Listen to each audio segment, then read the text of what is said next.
திமுக கூட்டணியில் ஈரோடு கிழக்கு தொகுதி காங்கிரஸ் வேட்பாளராக போட்டியிடுகிறார் கோவை மாவட்டத்தை சேர்ந்த கோபிநாத். அண்மை செய்தியை பார்த்து வருகிறோம். திமுக கூட்டணி கட்சியினர் தங்களது கொடிகளை ஏந்தி பிரச்சாரத்தில் ஈடுபட்ட நிலையில் காங்கிரஸ் நிர்வாகிகள் புறக்கணிப்பு.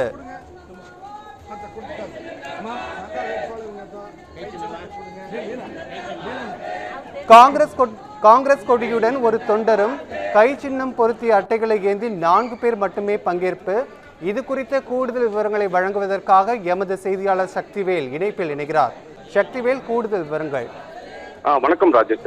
ஈரோட்டில் காங்கிரஸ் கட்சியின் சார்பாக ஈரோடு கிழக்கு தொகுதியில் வேட்பாளர் கோபிநாத் என்பவர் இந்த 2026 சட்டமன்ற தேர்தலில் போட்டியிடுகிறார். இந்த நிலையில் இன்று பிரச்சாரத்தில் மேற்கொண்ட, அதாவது முதல் நாளில் பிரச்சாரத்தில் மேற்கொண்ட போது காங்கிரஸ் நிர்வாகிகள் அதிருப்தியில் இருப்பதால் நிர்வாகிகள் பலரும் வேட்பாளரை ஆதரித்து களத்தில் இறங்கி பிரச்சாரத்தில் ஈடுபட சம்பவத்தை புறக்கணித்துள்ளனர். ஈரோடு கிழக்கு சட்டமன்ற தொகுதியில் மதசார்பற்ற தேசிய கூட்டணியின் காங்கிரஸ் வேட்பாளர் கோபி இன்று தனது தேர்தல் பிரச்சாரத்தை தொடங்கினார். ஆனால் அக்கட்சியின் முக்கிய நிர்வாகிகள் இந்த பிரச்சாரத்தை புறக்கணித்ததுடன் வேட்பாளரை மாற்ற கோரி போர்க்கொடியும் தூக்கியுள்ளனர். கூட்டணியிடையே சொல்லி அந்த சம்பவமானது பெரும் அதிர்ச்சியையும் ஏற்படுத்தியது. கடந்த சில தினங்களுக்கு முன்பாக அகில இந்தியா காங்கிரஸ் கமிட்டி வெளியிட்ட வேட்பாளர் பட்டியலில் ஈரோடு கிழக்கு தொகுதிக்கு திருப்பூர் மாவட்டத்தை சேர்ந்த கோபிநாத் பழனியப்பன் என்பவர் வேட்பாளராக அறிவிக்கப்பட்டார். இந்த அறிவிப்பு வெளியான முதலே ஈரோடு தெற்கு மாவட்ட காங்கிரஸ் கமிட்டியின் முன்னாள் தலைவர் மக்கள்ஜி ராஜன், கவுன்சிலர் EB ரவி மற்றும் முக்கிய நிர்வாகிகள் ஜாபர் சாதிக் உள்ளிட்டோர் கடும் எதிர்ப்பினை தெரிவித்து வந்தனர்.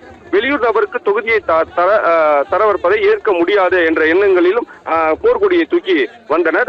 உள்ளூர் நிர்வாகிகளுக்கு வாய்ப்பளிக்க வேண்டும் எனவும் இவர்களது பிரதான கோரிக்கையாகவும் ஈரோட்டை சேர்ந்த நிர்வாகிகளின் பிரதான கோரிக்கையாகவும் இருந்தது. வேட்பாளரின் கோபியின் பிரச்சார பயணம் இன்று பெரியார் நகரில் தொடங்கியது. தமிழக அமைச்சர் முத்துசாமி, அதாவது திமுகவை சேர்ந்த அமைச்சர் முத்துசாமி கலந்து கொண்டு பிரச்சாரத்தை முறைப்படி தொடக்கி வைத்தார். கூட்டணி தர்மத்தின் அடிப்படையில் திமுகவினர் பெருந்திரளாக அந்த வேட்பாளர் காங்கிரஸ் கட்சியின் வேட்பாளரை ஆதரித்து தீவிர வாக்கினை சேகரித்து வருகின்றனர்.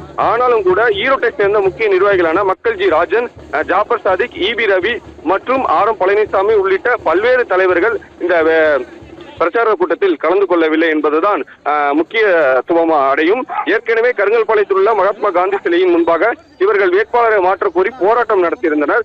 இந்த நிலையில் இன்று அந்த கட்சி, அதாவது வேட்பாளர் கோபிநாத்தை ஆதரித்து வாக்குகளை சேகரிக்காமல் புறக்கணித்த சம்பவம் பெரும் அதிர்ச்சியை ஏற்படுத்தி உள்ளது.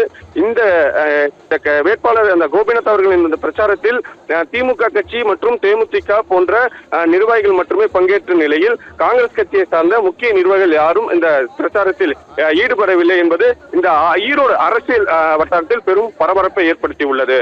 ராஜேஷ்,